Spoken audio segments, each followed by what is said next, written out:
keinginan Partai Komunis Indonesia itu leker dimerakan langsung total dari dari ideologi PKI-nya kan langsung gitu. Tapi itu nggak bisa, tetap memakai realisme sosialis.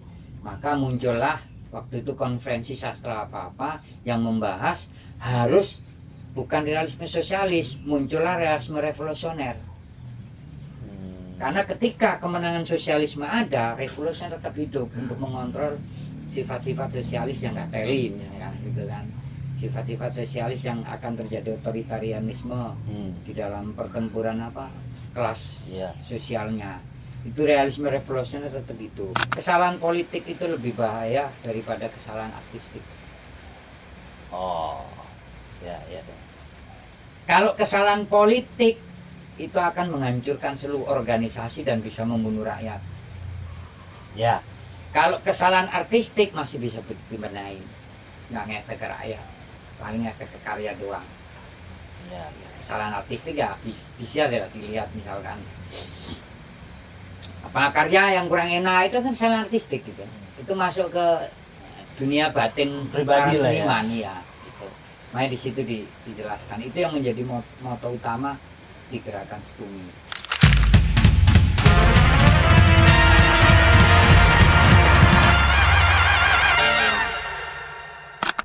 Baru nih part 2 beda hari. Terakhir soal Iwan Fals. Tahun berapa itu kemarin? 2001. Aku lupa kalau nggak 2001 2002. Konsernya Jogja berarti ya? Konser Mari Bekerja. Ada dua sih waktu itu konser tuh. Mari Bekerja sama Satu Hati Satu Rasa. Dua-duanya demo. Waktu itu 2 kali kita demo itu. Cuma yang demo terakhir aku nggak tahu karena aku KKN. Kamu ada di yang demo kedua itu? Terjadi nggak? Yang Satu Hati Satu Rasa terjadi nggak? Kalian demo? Nah itu nggak ke block up kayaknya. Ada selebarannya ada. Yang ke block up besar itu Mari Bekerja. Itu yang aku bilang kemarin tuh kita cuma berangkat dari sanggar 30 orang tuh dengan dada yang gemetar juga sebenarnya. Cuma kan karena kita yakin karena aku sendiri bagian daripada Iwan Fals gitu, fans lah zaman-zaman gitu kan. Wah, yakin terus gua nyerangnya itu kawan-kawan nyerangnya ke YOI, Yayasan Orang Indonesia. Di statement itu aku jelaskan tentang YOI ya, tadi lagu Iwan Fals lagu kerakyatan tapi justru tidak membela rakyat gitu loh. Dengan kondisi seperti ini kok tiket yang tahun segitu 15.000, VIP 25.000 itu berat tuh. Makanya tajuknya banyak yang bilang ngamen sehari cuma bisa beli tiket nonton Iwan Fals gitu. Itu banyak itu yang diulik tuh sama media-media itu. Nah itu soal konser Iwan Fals. Tapi pasca itu kita malah meluas. Struktur pengorganisasinya khususnya di Jogja ya. Khususnya Jogja meluas kita. Gitu. Jadi struktur Jogja meluas, kita banyak dimusuhi juga gitu. Apa? Dinas sosial. Kan? Dinas sosial. Gitu. Kita banyak dimusuhi dinas sosial karena dinas sosial kan punya yang namanya dampingan anak-anak jalanan. Rumah singgah itu kan. Nah, sementara yang sering demo, hampir kita demo terus kok itu. Demo karena kita terlibat dalam front persatuan kawan-kawan kan. Gitu kan. Ya organisasinya kawan-kawan tetap kan PRD gitu. FPRM berarti deh. Belum. Iya. FRM 2004. Enggak, 2002 FRM. Sudah Oh iya, ada. ada kampanye pemerintah tidak miskin ya. Iya. Sebelumnya Prarop kan Ya. sebelumnya. Nah itu. Setelah itu terus di beberapa wilayah misalkan terus ada muncul perda gitu kan. Nah itu juga nguatin kita untuk meluaskan lagi, SPI luas sekali gitu kan. Muncul perda baru dulu tentang gelandangan pengemis gitu. Di setiap kota muncul itu. Nah Jawa Timur banyak demo teman-teman. Nah itu soal perkembangan SPI. Terus kemarin gue bilang, aku lupa, ternyata tak ingat-ingat SPI itu kongres terakhir kongres ke-6 bukan ke-7 gitu. Tahun 99, 1999, terus 2001, 2003, 2005, 2007. Per 2 tahun ya? Per 2 tahun. Nah, yang 2007 ini kemarin kegeser agak lama sedikit. Gitu kan, karena ada penggarapan kawan-kawan yang di motornya di SP kan ada penggarapan lagu album ketiga Kepal 2 Kepal itu kan. Sehingga geser 2010 kongresnya. Kan itu sudah berkembang wilayah pengorganisiran yang dulu meluasnya di Jawa Timur meluas karena ada perpecahan di kubu PRD kan, Pernas itu kan 2007 kan, ya kan, mengefek ke kita. Oh kena juga. Efek. Terus masuknya kemana? Kita secara minoritas? Minoritas. Kita secara organisasional minoritas gitu kan. Tapi di beberapa Jawa Timur di split sama teman-teman kayak Madiun itu akhirnya banyak yang ke mayor tapi organisasinya di bawah, person-personnya ya jadi penjahat semua lah kayak gitu. Split-split itu. Terus beberapa teman-teman juga ya apa dialektikanya di dalam gerakan teman-teman juga ada yang mungkin capek atau apa ya, kemiskinan menggila terus nggak dapat duit gitu kan. Sementara miskin mulu ya. Anak pinaknya udah berkembang terus, ada terus ya kan. 1 jadi 2, 3 gitu. Nah, itu apa dinamikanya di SPI juga. Pengaruh soal gerakan kiri yang dimotori rekan-rekan PRD waktu itu juga berpengaruh ke kita. Karena aktivitas pendidikan politik sudah nggak ada lagi, ada tapi tekanannya pada ke SPI. Kita bikin acara 3 bulanan gitu loh. Jadi, nah, apa terus beberapa kawan-kawan juga nggak aktif tapi muncul pengorganisiran baru yaitu yang bilang 2010 sampai ganti nama Sebumi karena pengorganisarannya wilayah baru yang berkembang dari kampus yang lebih banyak itu di kampus. Jadi organisir mahasiswa jadinya ya dan pelopornya malah mahasiswa juga gitu kan. Anjir kan organ mahasiswa udah pada nggak ada kayaknya. Jadi kita masuk di UKM malah di UKM ya kan? Kampus. Itu yang lu bilang basis JMD diisi sama Sebumi. Nah, termasuk basis JMD di UHMK gitu kan. Ya kelompoknya sih sama BR segala macam Anang. Itu ya rentetan dari mereka. Oh berarti aku nggak tahu itu sih irisannya. Oh, irisannya dari Cidut. Waktu itu Cidut yang bawa gitu kan. Gua masuk. Maksud gua efek perpecahan 2007 itu berpengaruh banget ke SPI ya. Berpengaruh gitu. Sampai pola pengorganisasinya jadi berubah juga. Berpengaruhnya itu soal struktur pendidikannya lemah. Gitu kan harus sentralisir lagi, di sentral kan waktu itu kan minoritas kan kecil. Oh iya, pematerinya kurang. Iya, pematerinya kurang kan gitu. Kalau dulu kan per kota itu, Jawa Timur kan aku sebutin kemarin kan per kota. Di Madiun. Itu Sebumi ikut split nggak? SPI-nya. Split, iya splitnya gimana? Pecah nggak? Ya muncul SPI. SPI apa? Perjuangan. SPI Nggak ada. Kecil SPI itu yang ikut mayor tuh 1-2 orang siapa yang di Jawa Timur cuma sopo itu ya orang yang bermasalah juga itu aja yang di SPI gitu kan. Terus pokoknya yang ikut mayor itu orang yang bermasalah di SPI.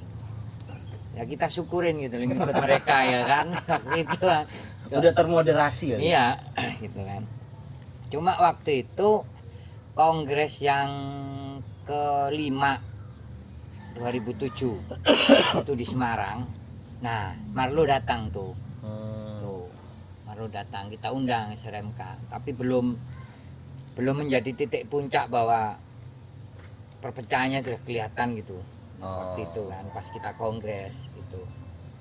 Nah, SRMK datang tuh menjelaskan soal waktu konferensi nasional ya di Lampung itu 2007 itu. Konvertak. Di Lampung nih konvertak ya. Konvertak. Ya, terus habis itu aksi gitu kan. Nah, itu dia menjelaskan soal hasil itu. Tapi kita jelasin soal apa keputusan front taktiknya yang kemudian kita tidak mau mengambil apa koalisinya gitu loh. Akhirnya kita nggak mau gitu. Intinya kita keluar dari Papernas gitu. Udah ada itu pernyataan sikap seperti itu. Jogja kan langsung konsolidasi secara cepat. Sebelum berangkat pun kelihatan udah pecahnya itu. Nah itu jadi apa dilingkari kalau di Jogja. Jogja kuat banget PRM. Jadi iya sebelum perpecahan keputusan di Lampung itu Jogja udah konsolidasi, udah kelihatan kalau pasti akan ada perpecahan besar itu kan. Nah makanya yang di Jogja kan kecil siapa? Rudi doang kan. Rudi sama Ari malah Ari Pemuda. Ya. Yang ikut mayor. Iya. Ya. Enggak, Hari Pemuda udah di Dunia Jakarta. nasional. Oh udah di Jakarta dulu ya. Udah, Oh ya. udah, Ya. Jakarta dia. Ya udah di Jakarta sih 2005 dia pindah 2004. Nah, itu.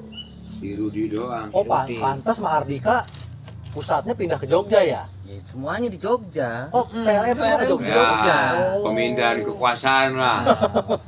Pindah ke Jogja sementara, habis itu baru ke Jakarta lagi. Karena kan bacaan apa?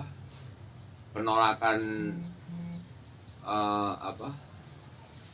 Kompromi itu kan Jogja. Iya. Makanya kemudian titik ininya ada di Jogja waktu itu PRM. Setahun pertama kalau nggak salah PRM di Jogja. Ya. Pokoknya setelah itu PRM kongres. Hmm. Kongres di mana? Kaliurang. Kaliurang. Nah, itu diserang itu. Diserang. Sama Mm-mm. Di Enggak, itu bukan ya. Itu PRD-nya, Papernas. Papernas saya. Papernas. Papernasnya sih. Enggak sih. Papernasnya. Yang Papernasnya yang kongres di diserang. iya. Ikut kalian enggak ya? enggak, kok sudah nggak aktif udah Papernas nggak tuh. aktif. Nah, itu kongres yang paling memalukan tuh. Sampai musuh bisa masuk dalam Ruang. ruangan kongres. Mm-mm. Tuh Jabu tuh pimpinannya itu tanggung jawab tuh Jabu tuh. Gaya doang sok preman. Itu masuk loh FPI sampai masuk ke dalam ruangan sampai apa? Ngesut masuk, musuh itu masuk ke dalam ruangan. Astaga. Ya enggak di ini loh, masih di kan ya masih masuk, cuma kan perwakilan waktu itu. Aku di bagian keamanan juga kok. Tapi itu udah jelek banget. Masa iya? Jadi faksinya itu ada dua waktu kongres itu, tempur sama enggak. Gitu. Sebenarnya ada dua faksi waktu itu. Termasuk faksiku itu tempur, gitu kan. Terus akhirnya ya enggak terjadi tempur. Itu berapa banyak yang orang di situnya? Siapa kita? Iya. Papernas. Hmm. Banyak. Ada 1.000. Oh enggak Enggak, ada. enggak nyampe. Enggak ada. Pokoknya yang banyak menolak untuk kompromi itu kebanyakan dari Jawa Timur. Menolak kompromi Tempur. dengan pokoknya siap tempur lah. Cuma Tempur. nasionalnya ini biang Ya, keroknya. nasional yang agak moderat waktu itu enggak mau tempur. Mau. Pertanggungjawabannya apa? Yo kalah lah bolak-balik kan. Kalau kita nggak berani tempur itu kan kalah di media. Malah yang terblok up malah kekerasannya kayak gitu terus kan alasannya. Ayo ya coba yang terjadi kan gitu, nggak mau tempur karena alasan nanti malah isu-isu kita yang sejati nggak terkampanyekan, Ya. malah hanya soal kekerasannya gitu kan. Alasannya gitu Pak. Itu pasti seperti itu tuh. Tapi kalau ngomongin soal harga diri, Dan dari situlah yang kemudian jadikan pembenaran Papernas berkoalisi dengan oh iya. PPN. Oh, iya. Karena Supaya dianggap- apa? Supaya aman. Supaya kedepannya kita kalau kongres nggak diserang lagi, nggak apa, itu jadi pembenaran tuh. Ya, ya, ya, ya. Ya memang jadi salah satu alasan kenapa Papernas nggak dilanjutin itu. Direpresif sudah katanya gitu. Gak bakal maju nih, padahal masih berapa tahun lagi. Itu ya soal di 2007 itu dari SPI sampai 2007 Jadi kalau ada beberapa kegiatan kerja-kerja yang kita kerjakan gitu. Dalam front kebudayaan iya, dalam front di lapangan politik juga iya gitu kan. Artinya di lapangan politik itu front-front dengan kawan-kawan gerakan gitu. Kalau di kawasan kebudayaan nih, nah itu saya sayangkan Jaker nggak pernah mimpin. Tuh. Jadi dulu waktu kita itu ngeritik kan Jaker itu seniman proyek. Maksudnya? Ya, kalau bekerja berkesenian itu ketika ada aksi doang. Bikin baleho, wayang-wayang gitu-gitu. Kalau udah nggak ada aksi ya udah diem gitu kan, menikmati gue nggak tahu gitu kan. Itu kritikan dulu tegasnya di situ, kita sering ngomongin itu. Gitu. ya. Itu sih. Jadi kalau wilayahnya, jadi kemarin kan kita ngomongin yang Jemek ngomong tuh loh waktu sebelum tahun 99 kan ngomong SPI itu mau jadi organ kebudayaan atau KMK. iya wilayah gerakan gitu kan. Sementara posisi di lapangan pengamen itu ya berkawan, ya bekerja, ada pedagang asongan, ada macam-macam lah di lapangan gitu kan, ketemu sopir gitu kan. Dulu kan sopir angkut itu kan belum ngomongin buruh, perdebatan dulu kan. Itu sopir angkut dulu masuknya di KMK sebelum masuk bahwa sopir angkut itu buruh gitu. Waktu itu jadi koordinasinya kalau di Jogja koordinasinya dengan aku waktu itu KMK. Oh, KMK. pembacaan kelasnya itu masuk Iya, KMK, supir. iya, sopir dulu masuknya KMK waktu itu awal-awal ya. Kok bisa ya? Nah, ya mungkin dibaca terus kan, gitu kan. Mungkin sebelumnya juga nggak menyinggung tentang KMK ya, yang disinggung soal buruh gitu kan.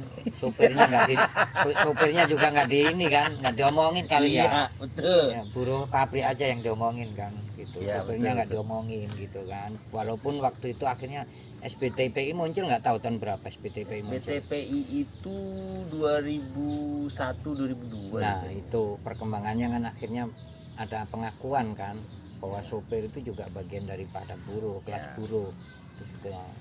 Sampai ke situlah itu muncul Ya SBTPI kalau gitu lah. sengerti gua itu juga kan setelah SBTPI kan hasil perluasan Cakung Hmm. baru dapat SBTPI itu. Hmm. Tapi kalau yang partai secara organisasinya memang dari dulu kan nggak ada transportasi, seperti gua. Banyak kan Ya, buruh pabrik kan. bisa memang. jadi. Itu Balik lagi tadi ke yang PRM. PRM Kongres. PRM Kongres jadinya apa? Dari Dari KPRM tadinya kan. dari KPRM. KPRM menjadi RF. PRM, PRD PRM, elemen di PRM, nggak ada SP PRM. Yang ada SPI gitu SPI kan. tetap ya. SPI gitu. Berapa lama itu PRM? Kalau aku secara pribadi waktu itu sudah mulai menjadi PRM, aku sudah tidak terkoordinasi secara Partai. rutin karena aku udah ngomongin waktu itu kan, karena terjadinya rapat itu kan aku nggak pernah full rapat. Misalkan jam 4 aku sampainya masih paling bisa sampai jam 8, sementara rapat jam 4 nanti terjadinya setengah 7 gitu kan. Ya molor-molor. Molor tuh kan. Terus sementara aku jam 8 harus cabut karena aku dagang kan di Malioboro, aku nggak bisa full gitu kan.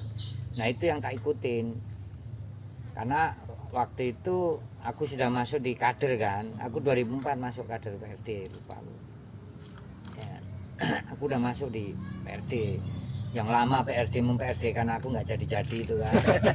Dan karena aku sampai berapa tahun itu kan, dari 98 loh ya kan. Iya. 98 aku ketemu mereka 97 sampai 2004 baru aku masuk PRD. CA Badel Iya. berarti. Gitu kan. Nah itu jadi PRM itu setahunnya pokoknya habis itu terbentuklah PPR.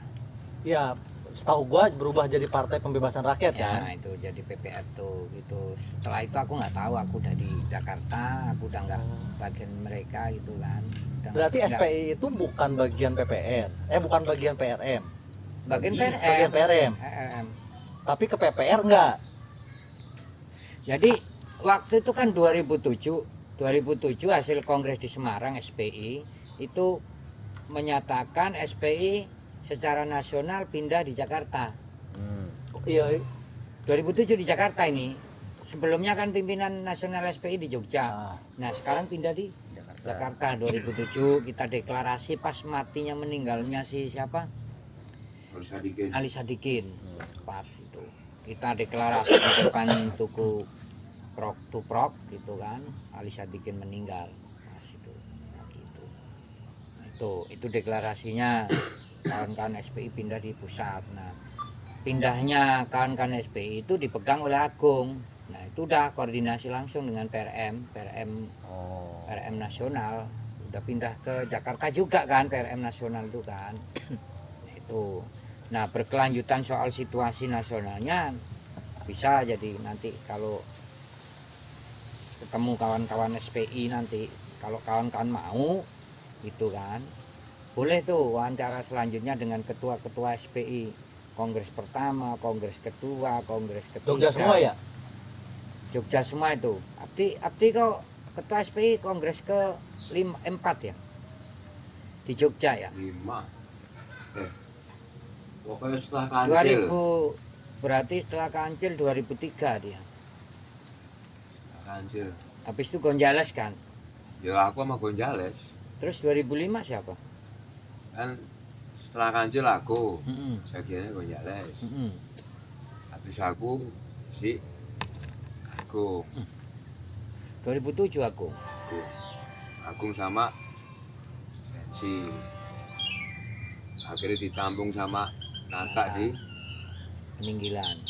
Celeduk. Ada di Jogja semua. Tapi yang lepas sampai sekarang nggak ketemu itu kongres pertama. Ketua kongres SPI pertama. Di Jogja juga tapi aku nggak nemukan Bambang. Ntar kalau gua ke Jogja lagi. Nah, nanti bisa ketemu Kancil. Kancil masih Jogja berarti. Masih Abdi Agung di Surabaya. Nah, gua mau ke Surabaya. Mau ketemu ke Mamang. Sampai ke Mama. Nah, itu perkembangan soal PRM ke 2010 itu udah. Di PRM sendiri kan PPR sendiri kan pecah juga kan. Nah, itu kita udah nggak terkoordinasi lagi udah. Pokoknya antara 2010 kita udah nggak banyak terkoordinasi sama mereka. Nggak seintens sebelum 2007 itu. Belakangan intens tuh PRD ini. Nah, setelah itu udah kan perpecahannya kuat tuh 2009 apalagi 2014 udah kita punya konsep sendiri gitu. Kita konsep sendiri paling beberapa kawan-kawan PPR yang ikut kita undang acara 3 bulanan mereka kita undang karena kita sudah memakai pola-pola kerja 3 bulanan di 3 bulanan itu kita ada sekolah politik laporan organisasi sama gelar karya. Berarti satu acara tuh ya? Satu acara. Acaranya biasa 4 hari, 5 hari gitu. Dan itu tempatnya pindah-pindah. Setiap kota mana yang siap itu yang akan menyiapkan acara itu. Berarti ada pameran hasil karya juga? Ada hasil karya gitu-gitu. Itu sampai ke Sebumi berturut-turut gitu. Nah, itu perkembangan SPI. 2010 jadi Sebumi. Kenapa jadi Sebumi? Ya karena perluasan Sektor. iya kalau sektor udah meluas dari awal cuma susunan resources yang lebih banyak di kawan-kawan SPI saat itu memang hampir 50% mahasiswa, 50% pengamen gitu kan. Pengangguran sih bukan pengamen, malah turun tuh pengamennya itu. Itu. Pengamennya turun, malah pengangguran sekitar 20% apa itu yang orang-orang apa ya berkesenian tapi nggak sekolah, punya otodidak gitu-gitu kan. Terus mahasiswa yang putus sekolah, putus mahasiswa kayak gitu. Nah itu Ini yang pengen gue tanya, bisa masuk ke mahasiswa lewat mana Om? karya seni gitu. Oh. Karya seni. Jadi kawan-kawan SPI itu punya senjatanya ya karya seni sama pendidikan politik. Hampir rata-rata kalau ngomongin teman-teman di SPI saat itu pacarnya aja orang mahasiswa semua, bayangin tuh mahasiswa dapat pacar anak pengamen. Nah, bisa bayangin nggak kau? Anjing. Kalau nggak Tingkat mau intelektualnya lumayan tinggi juga, ya kan? Bisa mahasiswa yang ngobrol. dibohongin ya. Iya kan? Nggak tahu kena tipu atau sama-sama ketipu gitu, nggak tahu juga ya kan? Hebat lah. Iya maksud gua kan juga nggak merhatiin dan nggak pernah, setelah nggak aktif memang nggak bersinggungan dan nggak tahu ya kan, makanya Ya, jadi gua baru tahu nih Itu- sebumi masuk ke mahasiswa. Jadi SPI di Jogja itu hampir mayoritas mahasiswa. Anjrit. Semuanya, tinggal yang lama-lama aja itu yang pengamen abdi, Oh, boleh gitu ya. gitu-gitu. Berapa gitu. Bisa membawa mereka gitu kan. Ya. Intinya setelah pepecahan Papernas, kita itu lebih asik gitu. Lebih banyak mengorganisir Lebih luas ya. ya gitu. Terus beberapa teman-teman LMND dulu yang aktif di LMND nggak aktif, tiba-tiba masuk di SPI gitu-gitu kan. Masuk di struktur SPI Kayak gitu. kehilangan arah ya. Ya, dia mungkin lebih kolektifnya, kalau kita ngomongin dia lebih kolektifnya cocok kayak kawan-kawan SPI gitu Ya. kan. Ya mahasiswa TIA nih. Ya, itu tadi masih cocok kan tadi kan. Nah itu. Nah dari situ itu perluasannya meluas di Surabaya juga, yaitu kalau di Surabaya malah ke pengangguran, ke mahasiswa KM gitu-gitu kan, di wilayah di beberapa contohnya di Kediri juga di apa sekolah Inggris mana Pare gitu-gitu masuk di situ, di Malang. Dulu itu Tar dulu, kita sorry Om. Sebumi kepanjangannya apa ya? Serikat Kebudayaan Masyarakat Oh. Indonesia. Makanya E-nya itu kecil, kebudayaan gitu. Oh iya iya iya. Bukan serikat budaya, serikat kebudayaan Serikat Kebudayaan masyarakat Indonesia. Masyarakat Indonesia. Itu memang transformasi dari SPI sendiri, SPI atau Atau front? SPI sama front sama yang lain. Aku sendiri. Oh, sendiri? Iya, hasil kongres ke-6 terakhir. Jadi sempat dulu ya di dalam struktur SPI, aku kembali lagi ya ke belakang. Kita sudah bikin semacam buletin bacaan di Terbitan. SPI ya, namanya terbitan lah, namanya Debu waktu itu. Debu itu demokrasi berbudaya. Muncul sekali doang itu. Tahun 2000 berapa itu? 2001 atau berapa Debu itu? Aku cetak tuh. 2011 kali. Enggak. SPI. Oh SPI. Tuh. Terus dilanjutin ke Sebumi, Debu itu. Tapi di Sebumi nggak berjalan. Padahal udah ada rekomendasinya, ini personnya yang nggak jalanin aja sebenarnya. Gitu. Nah kalau SPI-nya hilang. Hilang lah SPI. Makanya dulu muncul, aku bilang yang kita bentuk kepala SPI itu loh. Itu di SPI kan? Ya, dulu kan terinspirasi dari kepala PRD, aku bilang dulu yang kemarin itu kepala PRD kan komite persiapan legalisasi Partai Rakyat Demokratik gitu kan. Aku ingat bagus keren gitu kan kepal gitu kan. Iya iya iya. Kan orang ngomong kepal itu pasti ngomong kepal gitu kan. Bikin lah kepala SPI 2001. Kepala SPI gitu, keluarga seni pinggiran, E-nya kecil karena geser ke S tadi tetap seni kan. Oh. Gitu. Kayak tadi loh. Iya iya. Bumi E-nya kecil gitu. Nah, ini kepala SPI, keluarga seni pinggiran anti kapitalisasi Serikat Pangan Indonesia. PAL itu pinggiran anti kapitalisasi, artinya kapitalisasi Serikat Pangan Indonesia itu sebagai corong media untuk SPI sebagai organisasinya gitu kan. Jadi mereka di divisi musiknya Pak itu. Tuh. Kenapa tetap pakai SPI? Kita kan ya di awal itu udah ngomongin bahwa organisasi itu nggak akan bisa terus. Apakah kita harus SPI terus? Nggak. Kalau di dalam pikiranku nggak mungkin akan terjadi itu karena kita kan berdialektika kan. Oh, iya. Sebumi sendiri loh, ya sebumi bisa juga nanti akan hilang gitu loh kalau ada persatuan yang kuat dan memungkinkan untuk revolusi ya ngambil alih nama baru front besar gitu kan. Siap. Nah itu berdialektika gitu, nggak bisa kita mati hidup mati ya sebumi atau SPI kan nggak mungkin seperti itu. Nah makanya tetap dikasih nama SPI, Serikat Pengamen Indonesia, supaya sejarah pengamennya nggak bakal keputus gitu kan. Kepala SPI itu ya bagian daripada struktur Serikat Pengamen Indonesia. Ya popor tadi kelewat tuh. Oh ini jadi sesuai langgam perjalanan PRD nih antara SPI sampai terlibatan di PRD gitu kan atau di gerakan secara luas. Gerakan secara luas lah umumnya. Nah, Kongres 199, Kongres 2 2001, terus semakin meluas kita lebih banyak aktivitas masing-masing kawan itu di kota-kota karena terintegrasinya kawan PRD itu cukup kuat gitu kan. Oh berarti masuk struktur ya? Di Maksudnya secara front ya? Ya, di anggota SPI itu masuk struktur di tiap kota-kota masing-masing tuh. Tuh.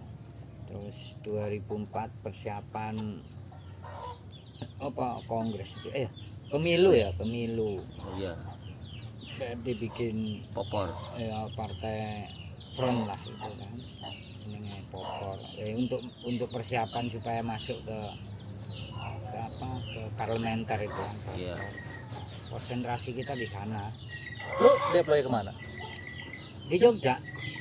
Gue yang malah SP itu yang beberapa kota itu menyiapkan popor.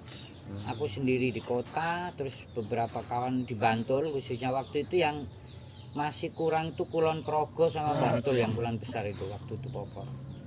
Akhirnya aku secara pribadi dan beberapa kawan-kawan merekomendasikan di beberapa tempat tuh, termasuk Bantul itu lokalisasi itu di Samas, Pantai Samas itu terbentuk struktur popor. Lumayan tuh struktur popor di Samas tuh. Pemudanya kita ambil, pemuda nelayannya itu kita ambil deklarasi di sana gitu-gitu. Itu terus beberapa kota, nah itu konsentrasi gitu. Pasca popor nggak lolos, aksi lah. Terus ada kita masuk ke Parangtritis, gusuran Parangtritis sama gusuran di kota. Kita lebih aktif ke front. Itu gusuran di kota, kalau di Jogja itu di Malioboro sama di pasar Beringharjo shopping tuh, gusuran kaki lima itu loh, yang pemindahan angkringan gitu kan dari Malioboro digeser ke gang-gang gitu-gitu. Oh gitu. Iya. Jadi dimasukin ke gang Gang, biar itu. nggak kelihatan. Ya itu kan, terus di pasarnya itu beberapa ini apa penjual buah yang di trotoar di bawah pasar itu dibuang ke atas, dipindah ke atas. Ada kan Beringharjo itu kan tingkat berapa ya, Beringharjo 5 atau berapa lupa.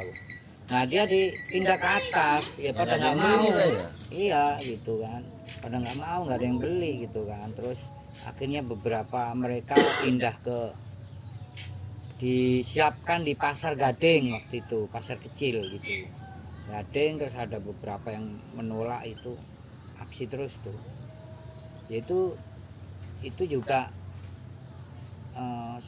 kebentuk popor juga itu sama front. Hasil-hasil dari itu terus sampai Parangtritis, aksi penolakan gusuran di Parangtritis juga itu yang mau dijadiin apa golf itu kan, Sarah Sultan tuh itu kan rentetan dari zaman pembunuhan Udin Bernas itu kan. Parang Tritis itu, Parangkusumo itu rentetan. Maka Udin tuh kan waktu itu mati tuh kan karena memberitakan tanah Parangtritis yang mau diambil pengusaha untuk jadiin golf itu kan sama Sultan itu kan. Itu salah satunya juga itu Udin tuh kasusnya itu. Nah itu berentet terus kan sampai 2004 itu kan kita yang advokasi tuh sampai ke bentuk sanggar apa itu, sanggar batok apa itu di Parangkusumo itu. Sampai sekarang masih bisa kalau kita mau ke Parangkusumo ketemu mereka. Sebagian udah hilang, nggak tahu sih sekarang perkembangannya. Itu kebentuk SRMK itu di situ. Oh gitu. Ya, akhirnya kita bentuk SRMK, dengan SRMK di Parangtritis gitu. Nah itu juga belum. Oh iya SRMK ya. Iya, perpindahan dari SPI dari Jaker ke SRMK. Nah, ya kembali ke belakang ya, ini soal Kongres Jaker. Kalau Kongres Jaker itu sifatnya person, dia tidak pembangunan front.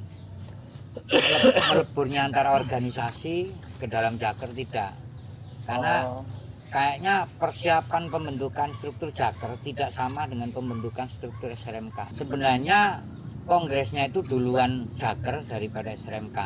Oh iya. Gitu kan. Nah, makanya aku jelasin kalau pembangunan Jaker itu tidak secara organisasional.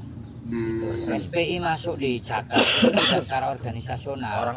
Orang-orangnya termasuk aku, Broto waktu itu, aku sama Broto waktu itu. Terus Bambang nggak ikut, jadi Tole pun nggak ikut waktu itu, aku sama Broto gitu kan. Nah itu jadi pembangunan Jaker itu tidak semacam persiapannya luas kayak pembangunan SRMK itu kan. Jadi kayak instan gitu loh, teman-teman seniman dianggap seniman comot gitu kan. Proto SPI tadi. Bahkan mereka waktu itu tidak bisa menarik karing padi kok Ya. karena nggak ada pembicaraan, nggak ada pembangunan seperti taktik yang dilakukan SRMK gitu loh. Jadi organ-organ taring padi pun, person pun waktu itu nggak masuk, nggak ada yang masuk di situ gitu. Cukup orang-orang PRD gitu kan, termasuk teman-teman barisan kawan-kawan Solo yang banyak tuh. Tuh ada Gung Bakar, terus siapa itu, Lili, siapa lagi itu. Termasuk Kuncung yang dari Bandung itu. Nah, jadi SPI tidak masuk dalam Jaker, tapi person-personnya gitu. Nah, kemudian berkembang Kongres SRMK itu 2001 atau berapa SRMK ya? Atau 2000 gitu, lupa. Nah, itu kalau ngomongin soal sayap kebudayaannya gitu. Jadi di PRD sendiri, kalau aku sebagai anggota Jaker itu ya kritikku memang kurang kuat. Instan pembangunan, dan Kongres Jaker kan cuma baru pertama kali itu. Aku nggak tahu perkembangannya setelah masuk ke dunia ke Prima itu, katanya kemarin ada kongres lagi ya Jaker. Iya. Udah nggak aku lagi, udah nggak tahu gitu. Kalau nggak salah nih, sengerti saya, kenapa Jaker juga setelah kongres cuman ada struktur sekjen, karena tukulnya tetap ketua gitu. Sampai hari ini dianggap tukul Enggak, ketua. pada waktu itu. Kalau sekarang kan udah ada ketua yang baru kalau nggak salah. Nah, kongres pertama itu yang menjadi ketua langsung Revi. Oh, Revi ketua, bukan sekjen ya? Bukan. Roso ya sekjen. Sekjennya Roso. Karena dia kan tahanan politik ya, tapol ya itu kan. Nah, itu kongres pertama tahun 99 di mana? Solo ke atas ini. Tawangmangu. Tawangmangu. Tuh, tuanya ketulis Revi gitu kan. Nah, pasca itu sering ada namanya konferensi kebudayaan. Konferensi kebudayaan di Taman Ismail Marzuki, terus konferensi kebudayaan beberapa gitu. Hanya mengatur gitu, mengatur semacam siasat doang gitu. Kalau aku ya yang lihatnya itu kan. Jadi terlihat nggak serius ya. Ya serius, cuma kan mungkin kader jakernya yang kurang ideologis sekali gitu kan. Terus beberapa teman-teman di Jogja juga gitu comotan. Anak-anak jaker ya dari LMND, dari sanggar-sanggar comotan-comotan gitu kan.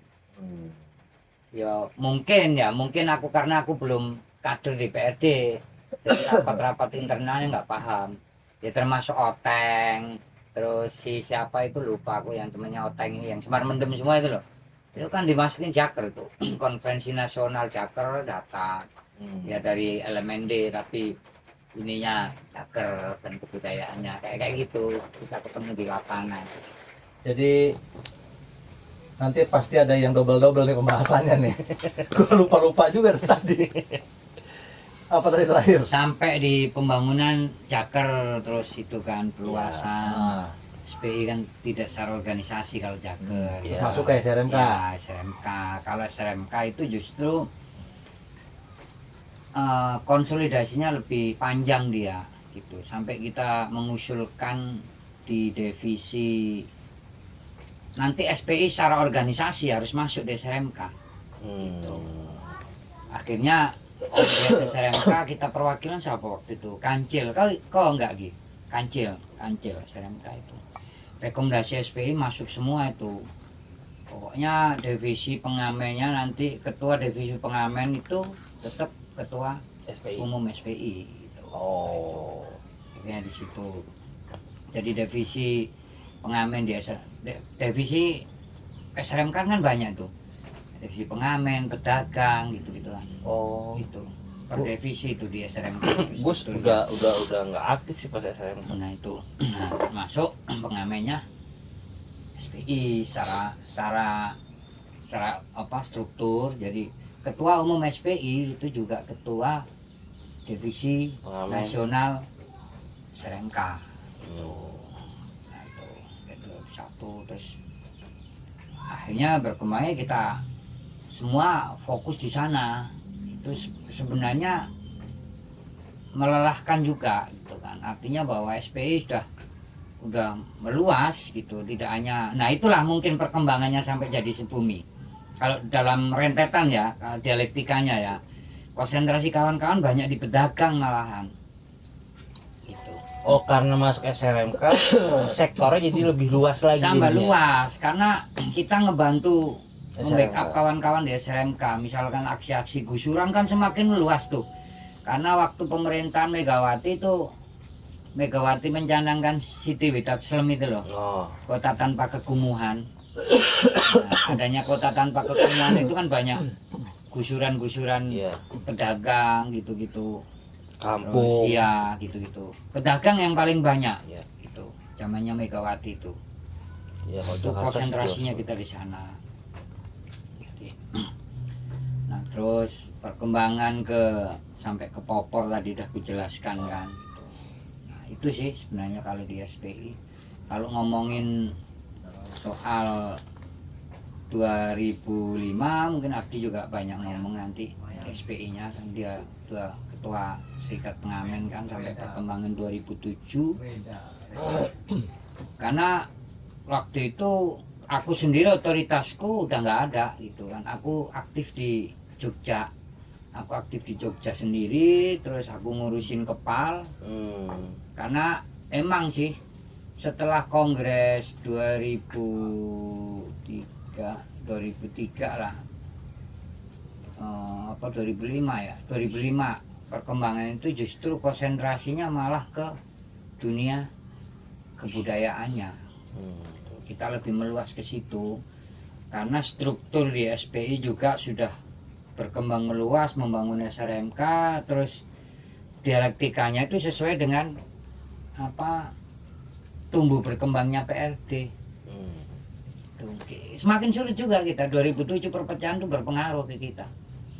tetap ya pengaruh ya. Pengaruh besar gitu kan. Sehingga konsentrasi kita waktu itu strukturnya sudah kebangun di nasional, sudah di Jakarta, SPI pindah ke Jakarta kan. Sementara di Jogja, aku sendiri di Jogja, beberapa kawan-kawan di Jogja ya membangun Jogja. Nah itu tadi sampai kebangun sentral komunikasi yang luas di perempatan kantor pos Malioboro. Di situ SPI bangun secara luas tuh. Tadi yang sudah banyak ceritain Abdi kan, kawan-kawan ngamen tuh semacam preman tuh kayaknya kawan-kawan di sana. Ditakutin gitu. Sampai aku itu bikin stiker ya, ini stiker nih. Oh, ini udah perkembangan ke sudah bumi sih 2010 sih. Tuh stiker tuh aku bikin 450.000. Anjir, lembar. 450.000 loh, bayangin tuh berapa dus tuh. Jadi aku itu dapat proyek, ada orang, ada kawan bikin semacam dia dapat proyek apa minyak itulah apa minyak goreng itu, aku stiker gitu kan. Nah ini kan ada lebihnya tuh, pis-pis lebih itu tak susupin aja ya kan, tak bikin stiker kepala SPI sebumi tak Pas masukin. nyetaknya. Itu kita kebagian sampai 450.000 stiker tuh, mulai sebumi, mulai kepalku bikin semua program itu banyak gitu. Nah itu justru semakin meluas di Malioboro karena parkiran kan juga dikasih kawan-kawan tuh. Nah setiap orang parkir itu dikasih di apa, di plat nomornya itu loh, gitu, dikasih setempel cek gitu. Wah setiap hari itu. Udah kayak ini dong ya, apa? Kan itu kan kalau yang biasa itu tempat-tempat wisata kan. Dan itu kan maksa. Orang parkir main tempel-tempel aja, mirip berarti dia. Ya sebenarnya nggak motif preman, justru semakin akrab. Kawan-kawan di Malioboro itu pembangunan kita itu justru mengadvokasi. Kita ini benar-benar diperhatikan tuh. Sampai pada tahun 2009 kita launching album Kepala SPI yang kedua. Nih, itu kita mobilisasi kawan-kawan SPI itu dari beberapa kota datang semuanya. Setelah launching, kawan-kawan paginya ditangkapin sama Satpol PP. Gitu kan, kita kan capean, ada laporan tuh. Kita swet. Wah, itu kejadian dahsyat tuh. Kita ngumpul semuanya. Akhirnya kita tantang di Satpol PP itu. Mau dijadikan priok kedua atau gimana gitu kan. Duh, serius nih. Sampai kita udah nyiapin senjata macem-macem nih, nggak perlu ceritain nih. Ya kan. Wis pokoknya setiap ujung-ujung kota Jogja itu kita siapin semuanya. 2009 SPI memburu Satpol PP. Kira ini masukin keren tuh. Iya Nggak berani itu, bener itu. Nah itu. Habis itu damai lah gitu. Nah pasca Kongres 2010, Kongres Bumi SPI terakhir itu 6. Nah beberapa struktur kawan-kawan yang di Jogja udah mulai masuk di struktur-struktur pusat, pindahlah ke Jakarta. Termasuk Kepala SPI pindah ke Jakarta. Oh, Kepala SPI itu siapa? Tole ya? Ya Dole ya aku, ya Abdi. Itu Gonjales. Berarti tetap ya hitungannya nggak terpisahkan ya? Nggak terpisahkan. Kepala SPI sama Sebumi ini nggak terpisahkan. Jadi hasil kongres ke-6 SPI menjadi Sebumi, Kepala SPI itu sebagai corong utama di Sebumi. Pindahlah ke Jakarta itu secara apa namanya manifesto lah apa yang disepakati bareng-bareng di kongres gitu. Jadi pindahlah kawan-kawan ke Jakarta. Ya, itu. gue salah tanggung. Gue pikir Kepala SPI ini nggak under Sebumi tapi tetap under Sebumi. Bumi. Jadi perpindahan di Kepala SPI ikut ke Jakarta inilah mengikuti struktur Sebumi gitu kan. Nah akhirnya kita launching album yang ketiga Kepala SPI. Langgamnya itu udah langgam kebudayaan aja itu. SPI itu dari 2000 ya itu tadi yang dibilang Abdi tadi 2005 itu langgamnya udah wilayah kebudayaan terus, sudah menggeser wilayah kebudayaan lagi gitu. Jadi orang-orang lama SPI yang dulu strukturnya luas gitu, hampir juga udah habis. Yang bertahan kawan-kawan yang punya komitmen di kesenian, yang punya produktivitas di kesenian tuh. Sampai terjadi perpindahan itu, kenapa SPI diganti Sebumi gitu kan itu. Tuh. Karena secara resources ya memang harus berubah. Kalau kita hanya mempertahankan SPI, bayangan kita waktu itu bukan akan semakin maju, akan semakin mundur. Kalau kita ngomongin cuma pengamen doang gitu kan, karena udah meluas kan. Nah itu langgamnya udah masuk ke wilayah partai dia, kebudayaan. Bay. Nah, Sektornya banyak udah lu. justru di titik itu kita nggak ngomongin partai, malahan ngomongin front strategi kebudayaan yang harus. Yang dulu yang kita melihat taring padi itu sayapnya seperti itu. Iya. Tapi 2003 kesininya kan udah nggak bersayap lagi seperti apa yang kita bayangkan gitu kan. Itu. Lihat fenomena itu juga betul. Ya itu kan. Nah itu kita full di Jakarta kawan-kawan gitu kan. Sementara aku sendiri kan nggak masuk di wilayah struktur gitu kan, nggak di struktur sama sekali gitu kan kawan. Terus ya aku ada kebutuhan subjektif lah sampai yang ngikut bantu terus sampai kongres Sebumi pertama. Kongres Sebumi pertama itu 2012. Jadi SPI berganti Sebumi 2010. 2 tahun itu menyiapkan Kongres Sebumi.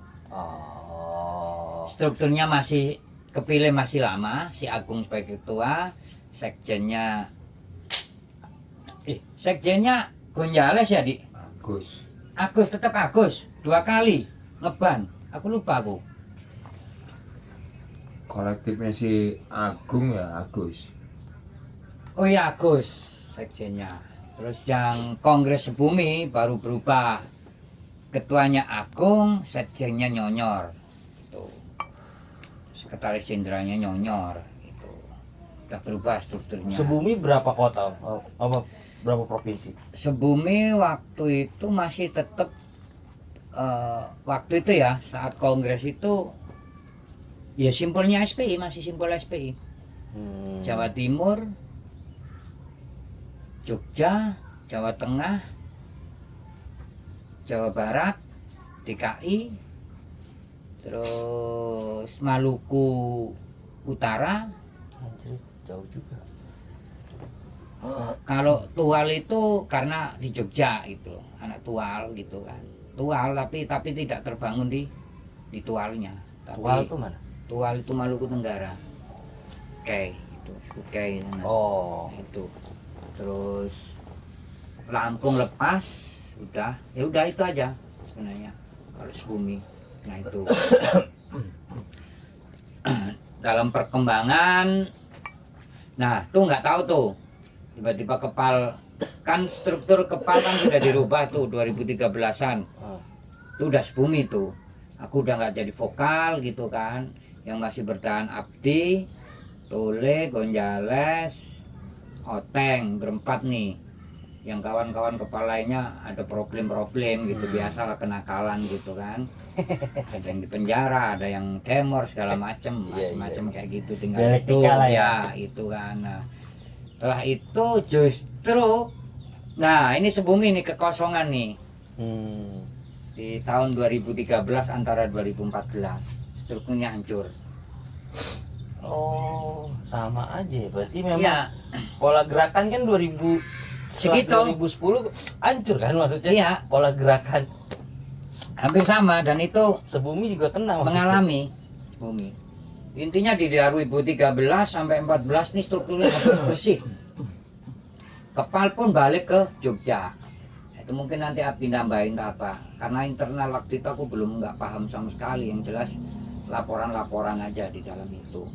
Yang jelas kepal balik ke Jogja, Abdi masih bertahan.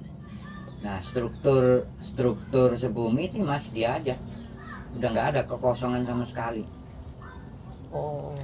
Nah masuklah aku gitu kan. Akhirnya 2013 lah terakhir kita mencoba mengkonsolidasikan lagi secara keseluruhan ya kan.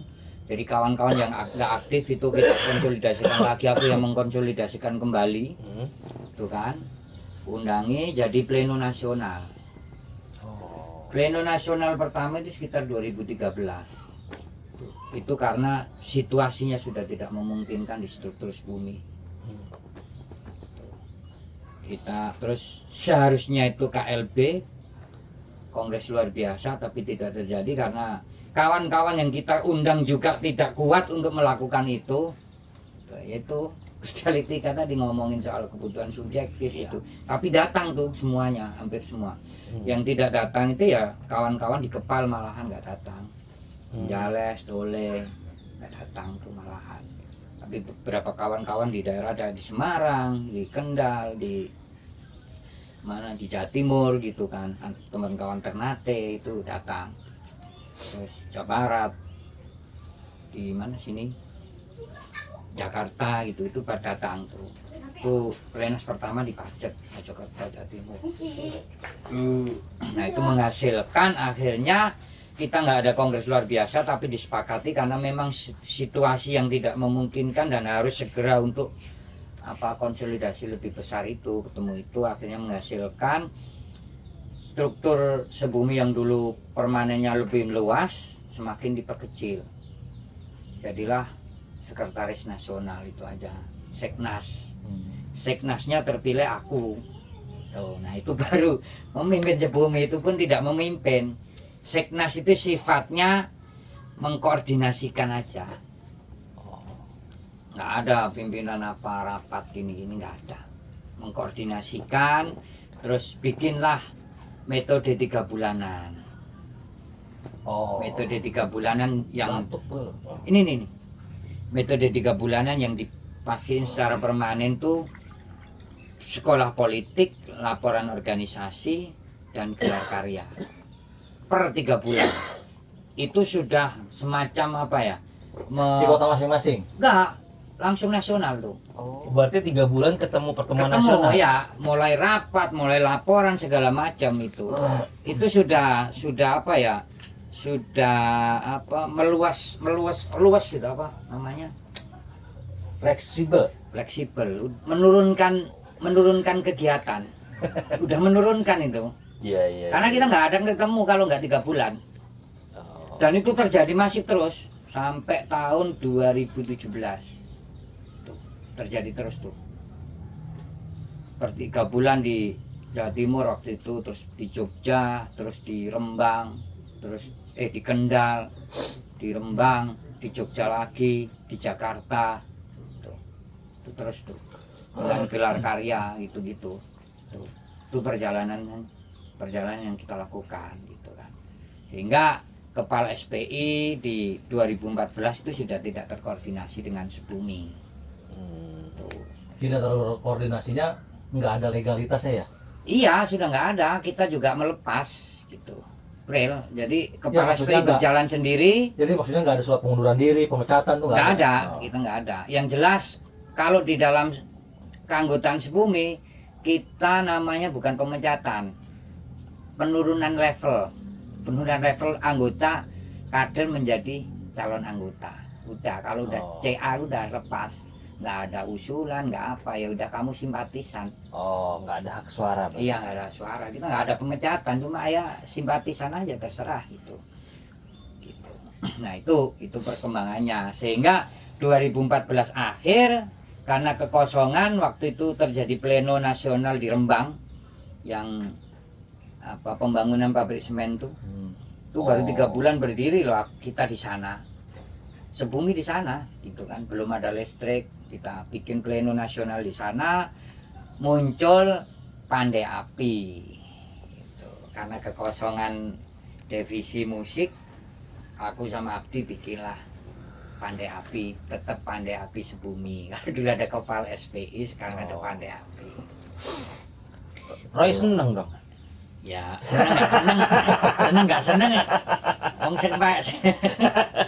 Kan sang Pandai Api, tulisannya dia itu. numpang tenar berarti ya. Tuh, jadi perkembangan seperti itu.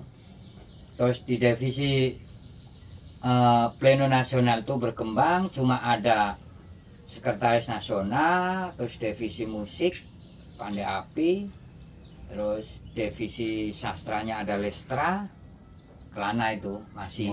Oh, Lestra itu Sebumi. Iya, Lestra. Itu terus di divisi seni rupa ada Bakar, Batalion Kerja Rupa. 3 aja yang berfungsi.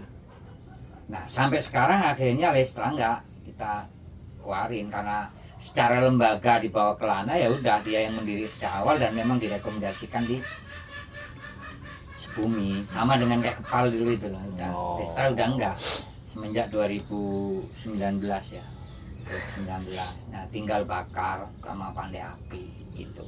Di Sebumi sekarang. Ya, di Sebumi. Berarti sampai sekarang tuh tinggal 2 itu. Tinggal 2 divisinya itu.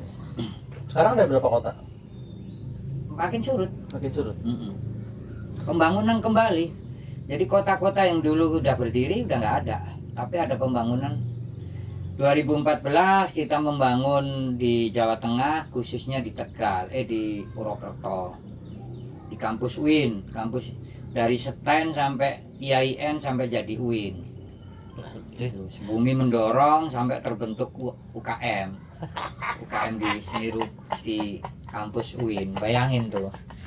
Sampai KMK ngorganisir mahasiswa ya doang ini. Kan kalau zamanan gua dulu, Bob, tuh mahasiswa ngorganisir KMK. Dan akhirnya gua diomelin kan.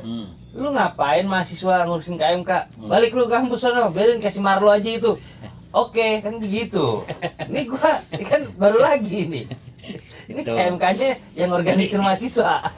Emang situasinya beda sih kalau pembangunan organisasi dari 2000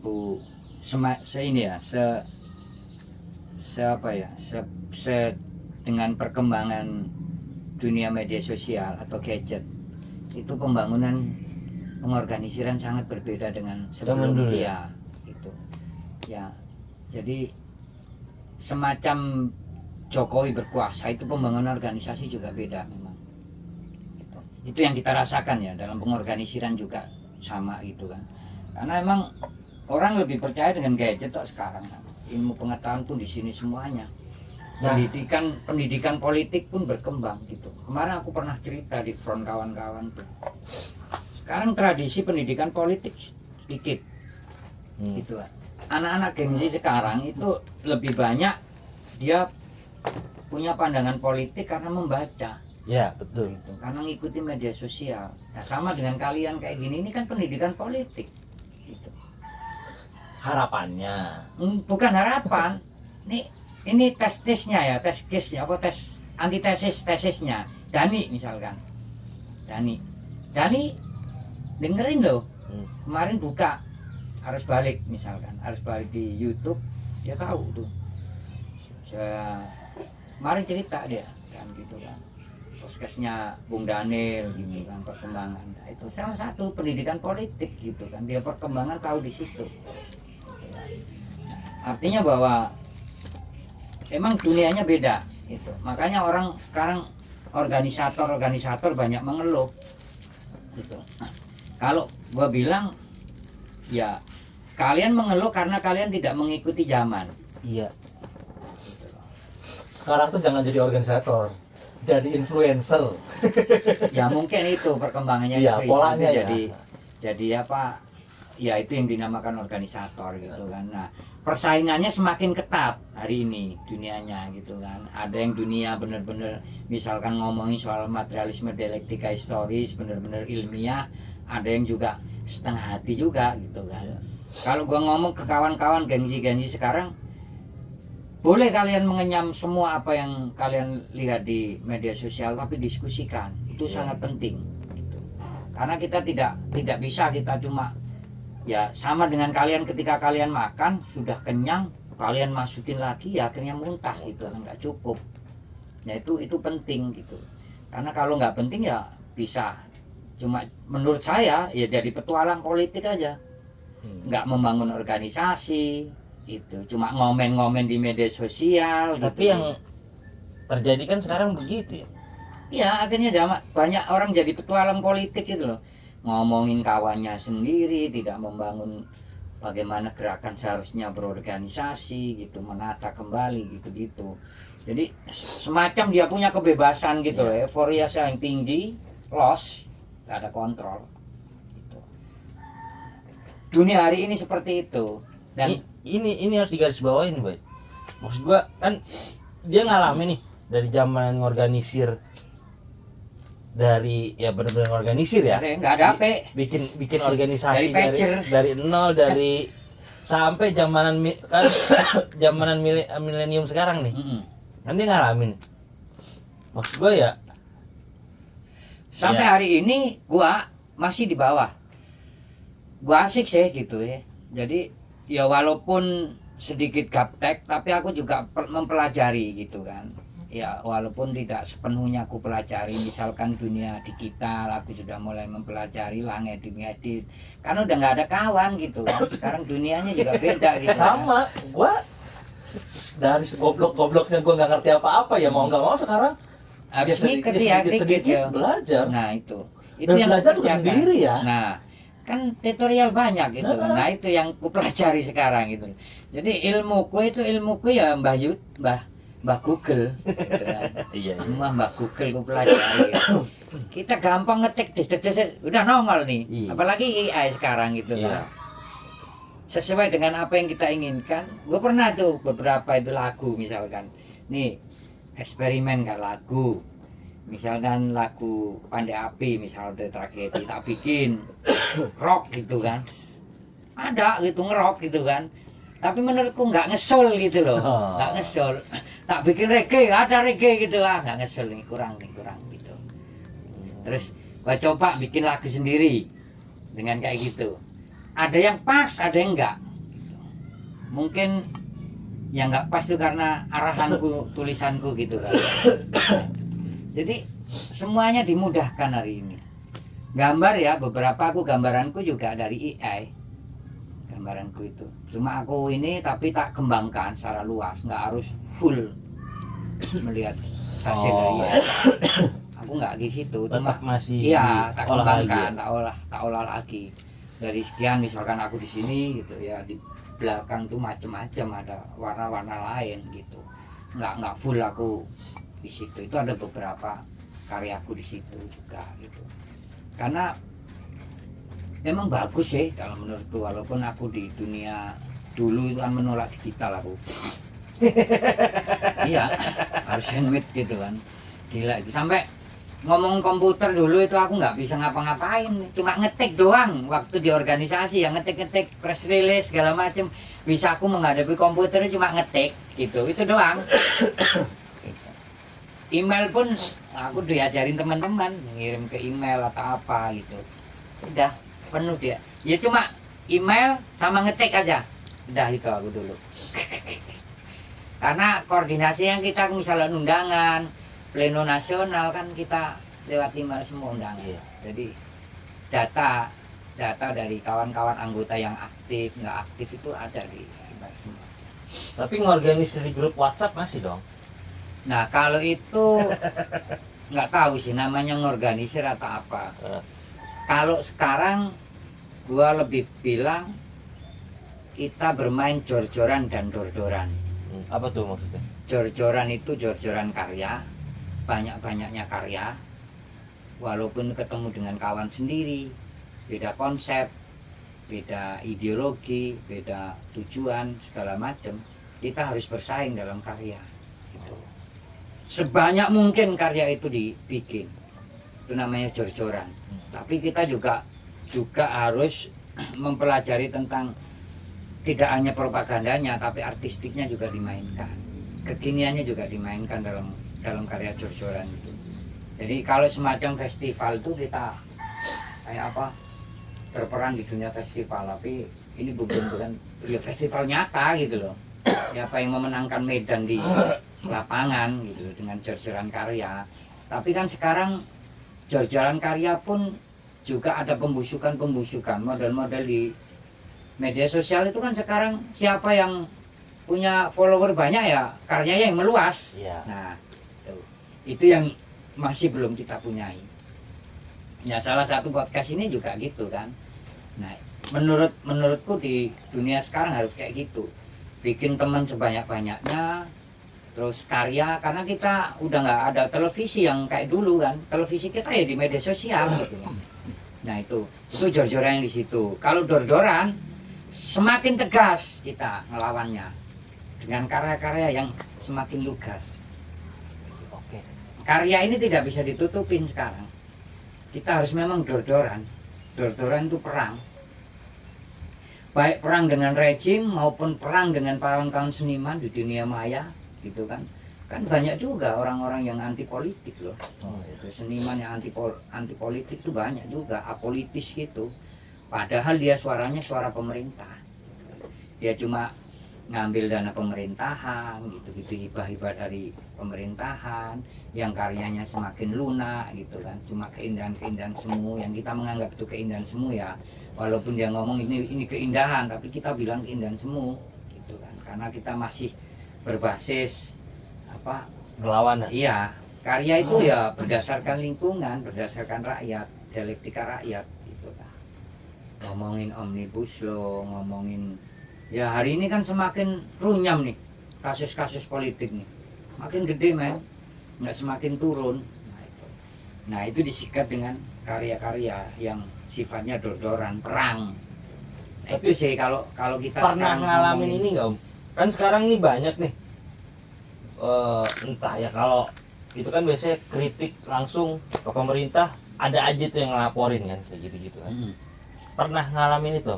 Jadi aku mundur dikit deh kak ya. Perkembangan situasi terjadinya pleno nasional itu juga sesuai dengan kondisi nasional juga. Jadi akhirnya juru bicaranya Sebumi, bukan dulu yang ketua kita gitu kan. Jadi semua anggota itu juru bicara. Oh, oke. Itu sesuai dengan karya masing-masing juru bicaranya itu. Nah itu tadi di dalam perkembangan karya yang selama ini kita nggak pernah nih berhadapan langsung, misalkan dilaporin segala macam nggak pernah. Belum ya. Tapi di banned, Oh, di band. ya TikTokku juga beberapa itu kan. Ada kali 14 tayangan tuh nggak di banned. Yang terakhir soal ganja itu, yang orang aku dikirimi kawan yang ganja pakai tabung gede di ruangan tuh kan, pesta apa namanya rekreasional lah gitu kan, aku nge-share tuh di TikTok tuh, ribuan men, hampir berapa ratus, nggak sampai ratusan apa puluhan ribu gitu, ratusan sih gitu, ada tuh sampai berapa bulan akhirnya di banned gitu kan. Itu yang terakhir nih. Sebelumnya ada 14 tayanganku, termasuk kasus Kanjuruhan Malang tuh, itu 2 kali karyaku yang di banned tuh di TikTok tuh. Karena aku kasus des itu kan dikirimi kawan-kawan tuh, langsung tak masukin di TikTok tuh, banned juga. Oh, berarti represifnya di band ya? Iya. Maksudnya belum pernah kena kayak dilaporin polisi karena ITE, undang-undang ITE gitu itu atau belum pernah. penghinaan kepala Ya, negara kayak gitu-gitu nggak nggak pernah. ada. Termasuk karya yang menurut kami, aku diskusi dengan Abdi, kalau nggak janji nggak menang 2014 itu sempat kita diskusikan terus gitu loh, sampai kita ngomongin wah ini bisa jadi kita nanti kena undang-undang ITE ini gitu kan, soal ngomongin apa presiden gitu-gitu kan. Kalau aktivisnya kita omongin yang Budiman, Dita gitu kan, kalau dia mengajukan, kalau aku bilang ya siap gitu, memang realitas kok gitu. Kita ngomong ini ngomong realitas loh gitu kan. Jadi kita berani aja, ya itu namanya dor-doran tadi. Ada jor-joran dan dor-doran. Kami mengambil kata-kata jor-joran dan dor-doran itu dari Lekra. Jadi di dalam konsep Sebumi, sudah jadi Sebumi ini, kita strategi taktiknya itu memakai strategi taktiknya Lekra, menggunakan metode 151. Apa itu, Om? Metode 151 itu metodenya Lekra. Oh. Politik sebagai panglima, limanya itu ada turun ke bawah, realisme revolusioner dan segala macam. Satunya itu turba, turun ke bawah. Itu yang kita pakai sampai sekarang, metode Lekra gitu kan. Jadi kita nggak terlepas dari realisme sosial, realisme sosialis, realisme revolusioner. Dulu kan ada perdebatan kita. Jadi di dalam Sebumi ada diskusi yang cukup intens soal metode 151. Kenapa Lekra memakai realisme sosialis bukan realisme revolusioner gitu kan. Karena waktu itu Nyoto bilang ya kan, Lekra tidak bisa dimerahkan. Karena keinginan Partai Komunis Indonesia itu Lekra dimerahkan langsung total dari dari ideologi PKI-nya kan langsung gitu. Tapi itu nggak bisa, tetap memakai realisme sosialis. Maka muncullah waktu itu konferensi sastra apa yang membahas harus bukan realisme sosialis, muncullah realisme revolusioner. Karena ketika kemenangan sosialisme ada, revolusi tetap hidup untuk mengontrol sifat-sifat sosialis yang nggak teli, misalnya gitu kan. Sifat-sifat sosialis yang akan terjadi otoritarianisme di dalam pertempuran kelas sosialnya. Itu realisme revolusioner tetap hidup. Nah itu berat ini ya. Nah ini yang menjadi metode di kawan-kawan Sebumi untuk melakukan kerja-kerja politiknya. Jadi satu panglima sebagai politik itu pasti. Politik sebagai panglima tetap. Politik sebagai panglima. Sebagainya tetap. Dan itu harus ditinggikan karena gini, di dalam tulisan Lekra ada yang bisa menyebutkan gini. Politik itu lebih berbahaya. Kesalahan politik, kesalahan artistik itu, kesalahan politik itu lebih bahaya daripada kesalahan artistik. Kalau kesalahan politik itu akan menghancurkan seluruh organisasi dan bisa membunuh rakyat. Ya. Kalau kesalahan artistik masih bisa dibenahi, nggak ngefek ke rakyat, paling ngefek ke karya doang. Ya. Kesalahan artistik ya bisa dilihat misalkan apa karya yang kurang enak itu kan kesalahan artistik gitu. Itu masuk ke dunia batin pribadi para lah ya. seniman ya. Gitu. Makanya di situ dijelaskan. Itu yang menjadi moto utama di gerakan Sebumi. Maka hari ini memang kita belum sampai mengkomposisikan bagaimana Sebumi berperan secara keseluruhan karena memang situasinya yang susah ini kita mengolahnya tadi. Nah, makanya metode pengorganisiran kan kita pakai metode media sosial sekarang. Terus mengerjakan front-front ya juga lebih luas. Ya salah satu kemarin misalkan aku masuk di dunia musik kawan-kawan reggae gitu kan. Karya-karyaku seni rupa diterima mereka. Musiknya belum, aku masuk di dunia seni rupa. Masih bisa pajang walaupun acara itu entertain gitu kan. Nah, itu namanya dor-doran gitu loh. Walaupun belum direspon. Sampai kita bayangin kalau direspon. Aku bilang ke panitia waktu itu, memang udah harus tegas gitu kan. Mereka bilang nggak apa-apa, ini wilayah kami gitu kan, wilayah gua.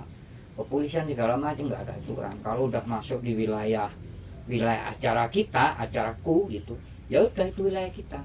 Nggak ada intervensi dari pemerintah karena ini wilayah berani juga panitia. Makanya itu kan, keren ini kan. Itu karena media sosial men. Aku diskusi sama mereka, anak-anak gengsi semua lo ini. Iya. Karena media sosial, aku bilang kan.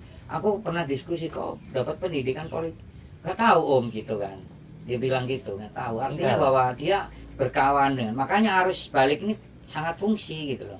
Habis ini kan pasti kasar mereka kan. Mereka kan pasti, ya mungkin mereka orang hedon lah gitu bisa dikatakan itu kan. Tapi kepekaan ilmu pengetahuannya tinggi sekarang anak-anak itu. Nah itulah hari ini gitu kan. Cuma kita memang belum bisa mimpin di situ. Nah, metode apa yang tepat gitu loh. Nggak bisa hari ini metodenya sama dengan yang berpuluh-puluh tahun lalu. Nah, puluhan tahun yang lalu nggak akan bisa menyimpulkan itu. Berarti lu harus jadi influencer, Bas. Itu tepat kalian yang ini nih, tepat. Setiap orang adalah guru sekarang. Bener berarti ya. kita nggak bisa menyampaikan sendiri, tapi kita bisa menggunakan orang lain di dalam media Setiap sosial. tempat adalah panggung. Nah, setiap tempat adalah panggung. Kalau gua sebetulnya gini loh, gemes ngelihat sosmed, terutama YouTube gitu ya.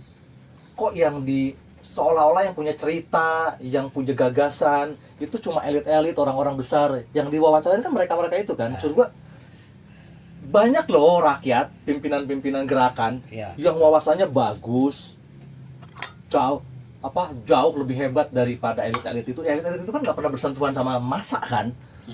Sekolah, pinter di kampus, teori paling organisasi ala kadarnya, maksudnya cuma demo-demo kampus, demo-demo mahasiswa, tapi nggak pernah dong masuk ke gang-gang sempit, ke comberan gitu, ngorganisir. Itu kan nggak banyak yang begitu. Nah, maksud gua Jokowi gorong-gorong. orang-orang ini kan bangsat punya, aja ya kan. Cuma harusnya punya ini. pencitraan doang. Gemes karena itu, makanya gue pikir jalanin lah ini yang beginian. Nah, gua ini sebenarnya berkembang dalam metode berpikir berdialektika dalam hal karya misalkan. Nih makanya ada pesta babi itu. Gue bilang walaupun nggak sekenceng apapun ya, pesta babi itu termasuk poin tuh. Gitu. Itu dunia film. Gitu. Dunia film yang memang harus dibikin oleh kawan-kawan yang bergerak. Iya. Gitu. Makanya pesta babi itu salah satu, menurut saya hari ini ya, kekuatan film yang bisa mengorganisir serentak orang-orang sampai dia 10 orang pun bisa jadi memutar film itu. Keren tuh. Pesta babi. Ini kan sama kayak dulu Jagal. Nah, ya itu perkembangan ya. Jagal kalau Jagal kan agak ya benar-benar terorganisir gitu kan. Terorganisirnya dari organisasi sebelumnya, kan PRD lah gitu kan. Sampai itu, tapi sekarang hari ini meluas. Nah, ada beberapa film yang belum dibikin kawan-kawan sebenarnya. Metode-metode pengorganisiran, film metode pengorganisiran. Ini harus dikenalkan banyak orang. Ini salah satunya, lu bicara pengorganisiran itu kan supaya didengar sama anak-anak muda hari ini. Jadi metode pengorganisan lebih detail lagi tuh. Mulai ada rapat-rapat, terus sampai tahapan aksi. Jadi didokumentasi gitu kan.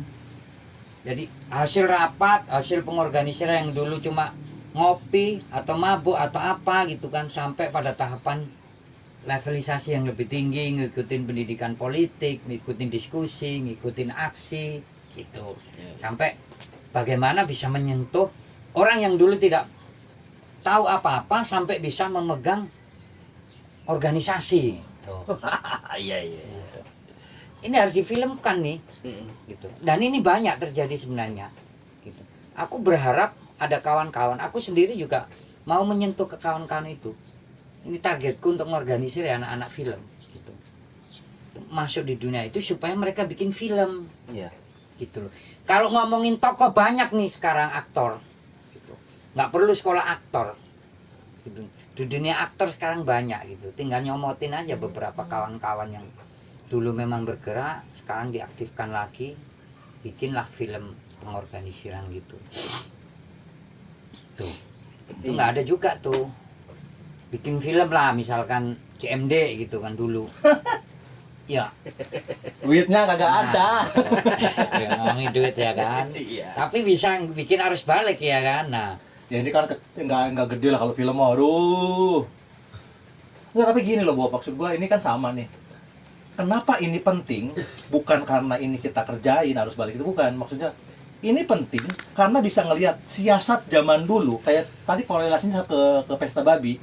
Dulu Jagal bisa lo keliling, siasatnya apa? Nah itu harusnya dipakai di hari ini. Gitu maksud gua. Dulu gerakan bisa dibangun, menghadapi represi militer, siasatnya apa? Bisa nggak dipakai di hari ini? Itu. kalau aku ya, siasat hari ini tuh cuma media sosial kok. Media sosialnya tinggi, bisa ngumpulin orang, cuma ya itu justru yang harus dipelajari bagaimana membangun ideologinya, ideologisasinya sampai ke pemimpinannya seperti apa, itu yang belum ada di siasat di situ. Menurutku ya hari ini ya masih ngeblend semuanya. Beberapa pertemuan front-front nasional hari ini itu cuma membahas kayak semacam refleksi sebelumnya itu. kalian yang bangun siapa sih dulu? Nah kayak gitu-gitu. Itu sekarang ini metode itu yang selalu diomongin kawan-kawan. Oh gitu, ya gitu. Karena sejarah itu tidak bisa menipu karena kita masih memakai sejarah gitu. Sejarah yang dulu orang-orangnya brengsek, nah ini yang kita harus ngomongin ke mereka. Jangan ditiru nih ya. Jangan ditiru. Nah, kayak gitu. Bob, kalau ngelihat kondisi politik hari ini gimana?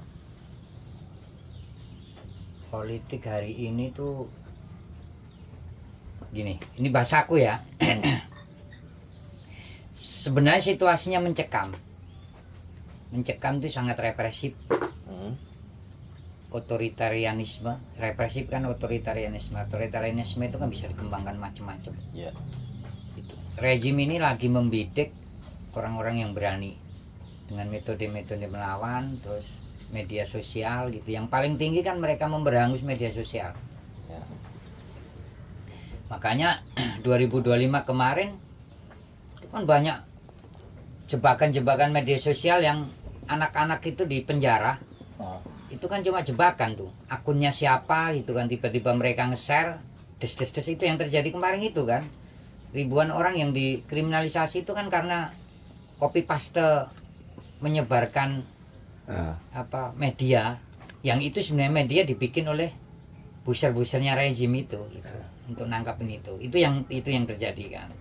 Nah itu terus soal dunia ekonomi politik hari ini ya antara peperangan Cina dan Amerika lah, itu pergeseran seperti itu kan. Artinya ekonomi dunia kan sekarang juga perebutan di wilayah itu gitu kan.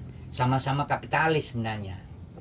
Ngomong Cina itu negara komunis tapi yang dikembangkan kapitalisasi gitu. Walaupun mereka memang metodenya misalkan overproduksi gitu, dibikin sebanyak mungkin. Cina itu kalau membuat produksi itu kan ya negara-negara komunis bikin produksi itu kan nggak awet. Nggak awet itu misalkan gini, HP nih. Alah HP kayak gini nih tipenya apa sih, sebentar lagi udah berubah lagi. Dulu yang harganya mahal 5 juta gitu, paling besok berarti 500.000, bahkan orang ngambil aja nggak mau gitu. Nah, itu memang dibikin itu konsep-konsep apa, konsep. Kalau aku ya lihat negara-negara komunis yang memasalkan apa produksi itu memang dibikin seperti itu, tapi konsepnya juga tidak mensejahterakan buruh gitu-gitulah. Materialisme tidak dibikin seperti itu, tetap modal yang berkuasa, modal yang punya duit itu. Nah, di dalam nasional sendiri gitu kan. Nah, kekuasaannya dipegang oleh komprador itu. Pemodal lokal, pemodal nasional lah. Gitu kan. Yang Apa dulu namanya? Borgis nasional, Ya. modal Masa lokal. sekarang itu loh. Oligarki. Jadi ya itu strukturnya oligarki itu kekuasaan dari sini gitu kan. Tadi kalau soal pemodalnya itu dan muncul di pemodal yang muda-muda Iya. gitu kan, kayak Erick Thohir, Sandiaga Uno dan lain sebagainya, Bahlil gitu kan pemodal baru-baru yang nongol. Umurnya ya gerakan 98 lah, orang-orang di situ semuanya ya. masih mahasiswa di situ lah tahun-tahun gitu. Yang tua-tua Abu Rizal Bakri, Yusuf Kala dan lain sebagainya udah turun dus gitu. Itu metode aja sebenarnya, tapi di belakangnya mereka tetap ambil duduk lihat TV, ongkang kaki Abu Rizal Bakri, nggak didengaran siapa dia di mana gitu kan. Metodenya seperti itu. Terus Orang-orang 1% ya. nah itu yang ketiga soal undang-undangnya nih, hukumnya dikencengin mereka. Otoritarianisme itu kan pakai hukum, pakai undang-undang baru ya, termasuk omnibus law itu undang-undang baru itu Ya. metode baru gitu kan. Buruh aksi segala macam tinggal di PHK semacam-macam lah, outsourcing, nggak ada buruh tetap tetap, gitu ya. kan, kontrak semuanya, mulai dari terus swastanisasi perusahaan macam-macam semuanya, BUMN diswastanisasi walaupun tidak semuanya. Misalkan PT KAI swastanisasinya berupa apa nih, ya parkiran, ya tukang bersih-bersih, ini swastanisasi loh, dan hampir banyak dikuasai oleh tentara di setiap parkiran stasiun. Oh. Tanyain aja lah di Berarti staf yang ses. megang outsourcingnya tentara. Tentara itu. Kan nggak boleh pengkaryaan dalam Gak apa itu apa di dalam dalam legalnya apa struktur pemerintahan itu kan birokrasinya. Nah, Boy itu Hagit. dipakai. Jadi kalau ngomongin jagain, kamu harus detail sebenarnya. Itu yang aku bilang tadi, swastanisasi. Ada titik-titik keamanan dijaga ini itu swasta udah, nggak masuk di BUMN-nya model gitu. Nah, Jadi sampai tukang kebersihan kota itu kan sekarang kota itu kan dibagi-bagi tuh kebersihannya ini swasta semua yang bermain. Kayak model orang mendirikan Pertamina itu loh. Tahu kan Pertamina apa? Pertamini. Pengisian bensin nggak yang gede itu milik orang loh tuh. Iya. Kerjasama dengan Pertamina. Oh, yang nomor seri 34 tuh swasta. Nah, kayak gitu. Semua dibikin gitu. Itu berjalan ketika kita ngomongin waktu Peri ngomongin soal ekonomi liberalisasi ekonomi itu loh tahun berapa itu.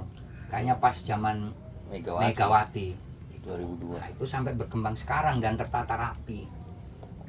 Makanya RUU TNI kemarin sampai disahkan seperti itu, terus ada jadi korban si Andi Yunus. Itu keren tuh sebenarnya. Makanya Yunus terancam. Andri Yunus sangat berani, hampir mirip dengan Munir dia. Oh, Tiba-tiba rapat tertutup dia dapat bocoran masuk ya, enggak. Kalau orang nggak berani nggak mungkin tuh. Malam-malam loh jam 11 atau apa gitu kan. Ya kan rapat RUU TNI dia bisa masuk tuh, dus gitu kan. Hanya berapa orang itu langsung bawa Coba ya. apa tuntutan ngomong. Itu cukup dengan apa tim dia yang bagian ngesut segala macam. Udah. Kemarin kawan-kawan di Solo 3 juga persis gitu kan. Kan putar film Pesta Babi itu. Nah, kawan kan nggak bilangin gitu kan strateginya gitu kan. Satu harus ada media apa semacam kamera yang standby. Siapa aja yang ini gitu. Karena lawan kita cuma itu nanti. Lawan kita itu cuma kita lawan dengan media sosial itu aja. Sama dengan persis seperti itu. Itu hari ini di dalam soal front di dalam gerakan sendiri masih terpecah-pecah.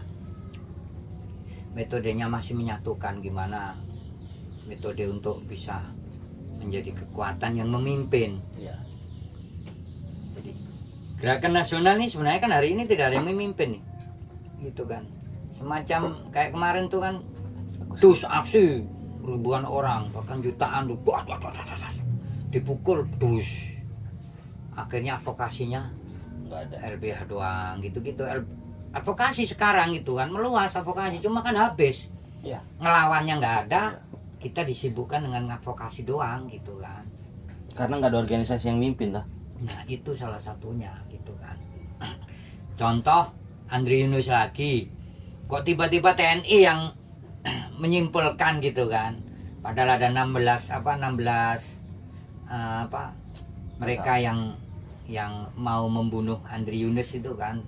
Kok tiba-tiba 4 tim investigasinya TNI sama Polri beda gitu kan. Di dalam timnya Kontras sendiri sudah menyimpulkan itu bukan 4 orang, 16 orang yang terlibat karena di dalam CCTV itu kan sudah dia lihat semuanya kan, siapa-siapa gitu kan. Jadi 16 orang gitu kan. Sama seperti itu sekarang itu situasinya. Model kita dihabiskan di kriminalisasi. Tapi sejati di belakang kita tidak bisa membangun gitu kan. Terus ngomongin soal ini yang disikat habis ini kan mereka anarko gitu kan. Bukan orang-orang anarko yang ngomongin, tapi mereka gitu, rezim gitu kan. Rezim ini yang ngomongin gitu kan. Padahal ini mereka bikin gitu. Kalau menurutku analisa mereka yang membikin ini gitu. Karena hari ini situasi organisasi itu lemah. Iya. Organisasi lemah, tapi kekuatan massa aksi membesar, gitu kan. Yang tidak ada kontrol gitu loh, yang tidak ada Kepemimpinan. kepemimpinan gitu. Sehingga itu mudah rezim untuk Ngolah. semacam mengolah situasi yang akan dihabisin nih. Nah, itu kelemahan gitu kan. Makanya kemarin gue bilang ke beberapa kawan-kawan yang diburu itu kan, kalian jangan terpisah dengan komunitas, dengan organisasi, dengan kolektif, jangan memisahkan. Itu penting gitu. Pengalaman orang-orang yang diculik hilang itu kan karena terlepas dari metode lingkaran organisasi Kolektif, itu. ya. Kolektif itu. Nah, itu yang kekuatan besar gitu.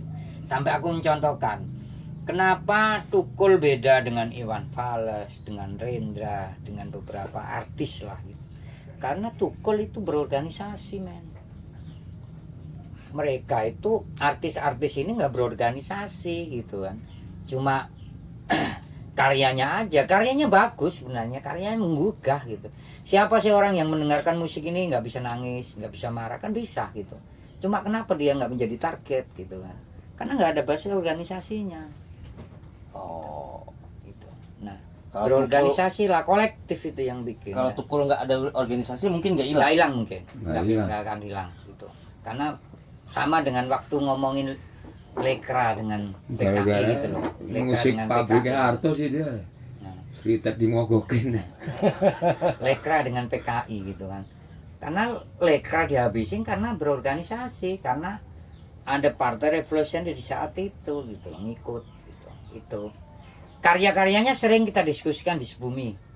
Karya-karya Lekra itu biasa-biasa aja menurut kita. Menggugahnya juga biasa, karya-karya zaman dulu lah. Tapi itu udah dianggap paling revolusioner. Contoh ya nih, Genjer-Genjer. Lagu Genjer-Genjer. Apa yang revolusionernya? Nggak ada sih sebenarnya.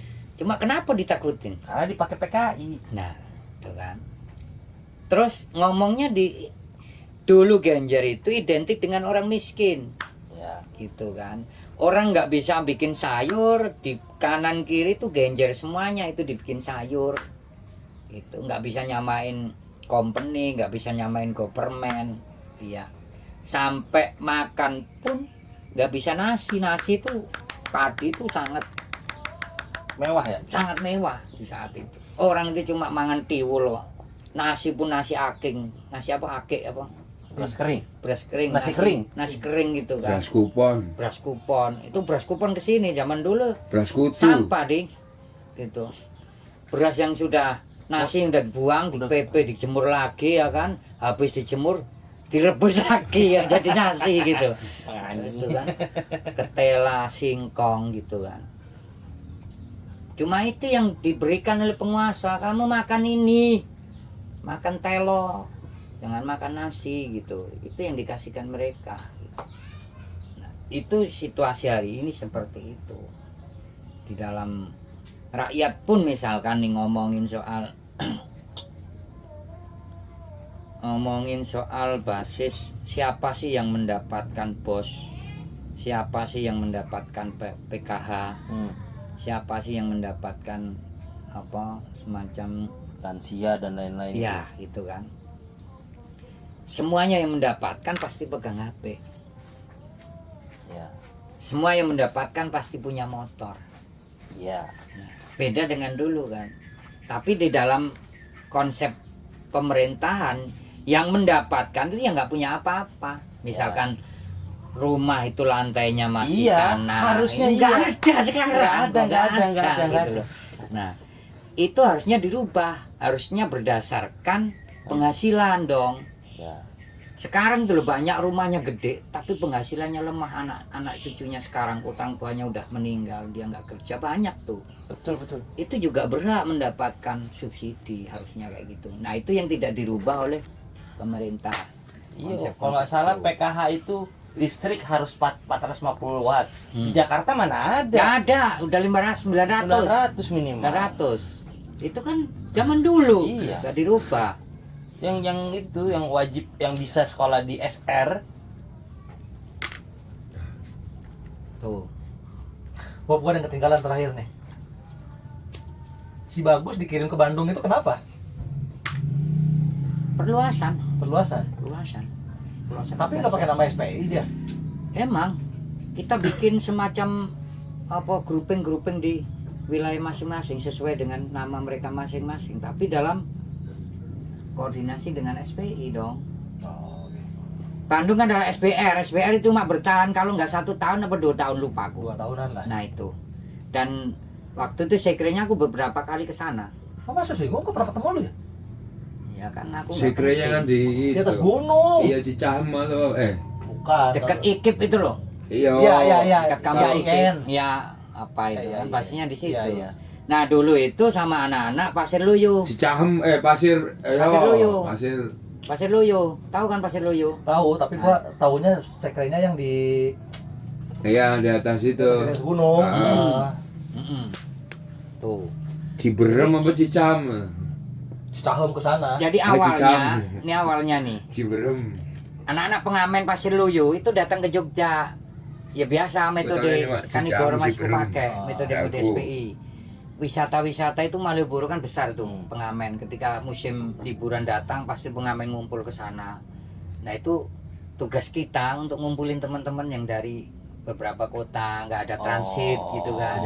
Kita ajak ke Sanggar gitu, Ya, ya. ngobrolin. Akhirnya bangun itu. Nah membangun sepakat.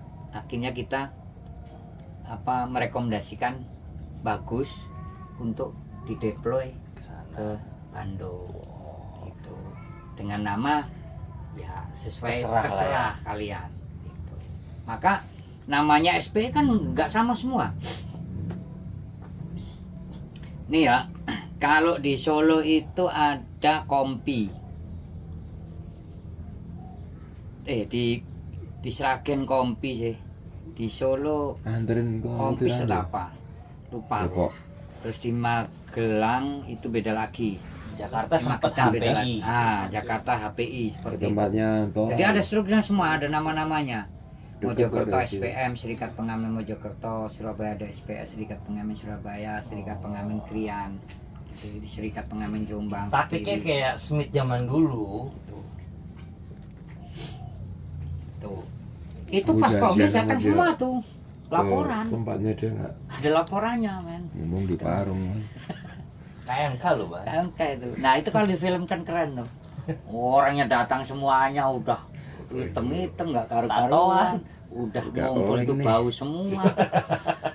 Orang nggak biasa ngomong, diajak ngomong, bayangin 4 hari 4 malam bisa diskusi Nah, dari pagi sampai jam 12 malam, bahkan perdebatan kalau bedah anggaran dasar, anggaran rumah tangga itu deng gitu tiba-tiba jam 2 pagi. Nanti pagi tuh bangun lagi jam 8, jam 9 udah ditaboi semua, udah bangun semua. HP tuh nggak boleh pegang HP. Kalau udah ada yang punya HP, HP disentralisir. Metode-metode DPRD kita pakai.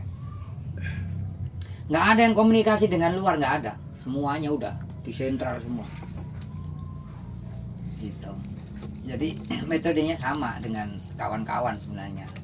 Nggak jauh beda. Memang itu yang kita pakai. Sampai anggaran rumah tangga kan aku ngomongin kemarin. Kita juga copy paste dengan Jakr. Terus kita kombinasikan dengan SRMK. SRMK itu sama dengan Jakr sebenarnya. Ganti nama aja. cuman beda sektor Iya, aja kali ya. iya. Sama, aku yang mempelajari. Aku kan mempelajari anggaran dasar, anggaran rumah tangga Jakr sama PRD, sama apa? SRMK. Sama SRMK. Aku pakai di dalam metodenya SPI. Gitu. Yang berubah sebumi. Berubah. Itu tidak sama dengan Jakr, tidak sama dengan SPI. Sudah berkembang. Nah, itu ide gagasan yang baru, tidak sama. Tapi metodenya tetap sama, bagan-bagannya masih terbentuk bagaimana, yang penting meluas gitu kan. Karena berprinsip tadi aku bilang, ya organisasi waktu-waktu bisa berubah, nggak bisa permanen yang kita inginkan gitu kan. Sama dengan apa, organisasi borjuis gitu kan. Organisasi borjuis kan permanen. PP itu permanen, mati hidup sampai dunia meledak pun masih pemuda Pancasila masih ada itu. Iya. Dalam gerakan kiri kan Iya. persatuan bisa bersatu, bisa bubar lah gitu kan. PKI aja bubar, bisa aja nanti bentuk lagi, bukan namanya PKI tapi konsepnya masih sama gitu, misalkan ya kayak gitu. PRD pun masih banyak yang benci ya kan hari ini, misalkan PRD sekarang dengan beda dengan dulu gitu kan. gitu kan. Muncul baru-baru itu kan kawan-kawan bikin apa kayak apa KBRD, Keluarga Besar Rakyat Demokratik, gitu-gitulah. Apa pecahan-pecahan gitu supaya kita silaturahminya terjamin apa masih ada gitu. Apa slogannya itu? Jijik banget tahu. Nggak tahu saya. Berkawan berkawan apa? selama. Politik seadanya, berkawan Nah, selamanya. itu anjing tuh. Ada kayak gitu. Nggak sepakat tahu. Itu slogan dari orang-orang yang berjuis, orang-orang berjuis yang punya kemapanan hidup di dalam PRD aja itu. Ya coba diskusi dong dengan kawan-kawan PRD yang lama-lama yang hidupnya masih miskin, nggak bakal bisa diterima. Kalau aku nggak terima gitu, nggak bakal. Enak banget ya kan? Politik seadanya, berkawan Selamanya. selamanya. Ya gila apa? Politikmu juga menindas kita. Gimana coba kita mau berkawan? Politiknya menindas ya kan? Mau berkawan, upah buruh masih minim men. Gimana kau memperjuangkan upah buruh? Yang dulu FN bisa ngomongin 100%, naikkan upah 100% untuk buruh. Gila sekarang. Berani nggak? Coba kita ngomongin upah politik buruh murah. Ayo. Gimana coba mengilmiahkan kenaikan untuk buruh seperti apa nih? Ayo. Aku belum pernah berdiskusi dengan kawan-kawan dan serikat-serikat buruh pun belum ada yang mendiskusikan secara ilmiah kenaikan upah buruh ini gimana sih? Mau berapa persen? Apa dikasih cuma UMR yang tinggi dengan mana? Kerawang itu berapa? 5,4 ya Kerawang.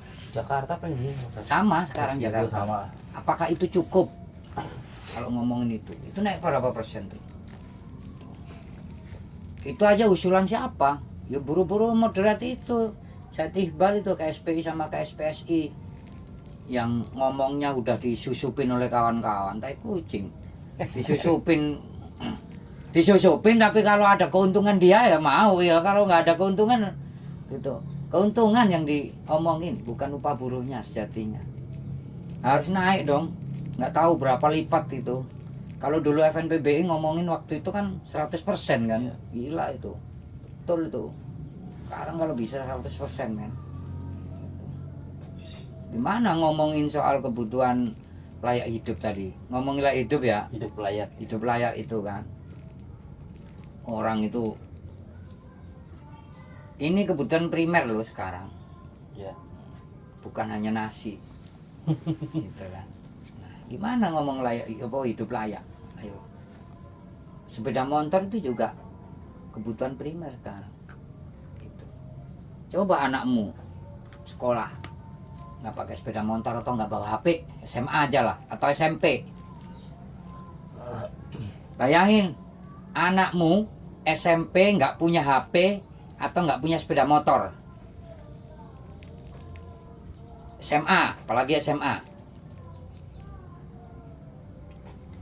Adakah orang sekolah sekarang walaupun di desa ngontel, sepeda ontel gini? Nggak bakal mau orang tuanya yang akan nganter. Kalau enggak yang mampu-mampu tuh dibeliin sepeda motor. Sekarang tuh nggak pakai ini kok.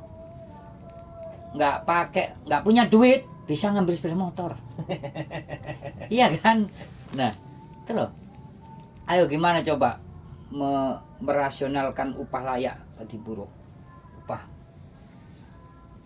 Iya kan? Upah untuk kesejahteraan buruh lah. Itu juga harus terpenuhi, men.